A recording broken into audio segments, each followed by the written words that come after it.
नमस्कार शेतकरी बंधू, तुम्ही पाहता कृषी यूट्यूब चॅनल. मी निखिल सर आपले सर स्वागत करतो.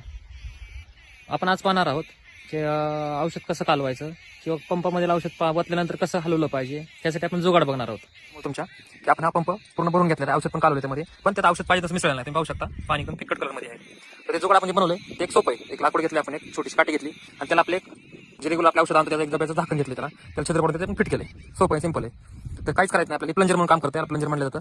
तर प्लंजरचं काम करतं. पाहू शकतो मी आता सध्या लिक्विडचा कलर कसा आहे आपल्या पंपात भरलेला आहे आणि आता हलवण्याचं कसं होईल, चेंज होईल, डार्क होऊन जाईल एकदम.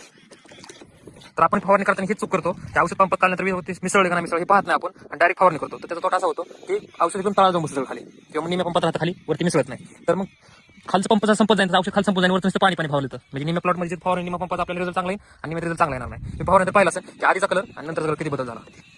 असं 2-3 वेळा चांगलं हलवून घ्यायचं. एकदम सोपं सिंपल जुगाड, काहीच नाही आपल्याला. बाटलीचं टोपण एक मोठा डब्बा असतो, टोपण त्याला बघ पडलं आणि काठी ते पण इन्सर्ट करून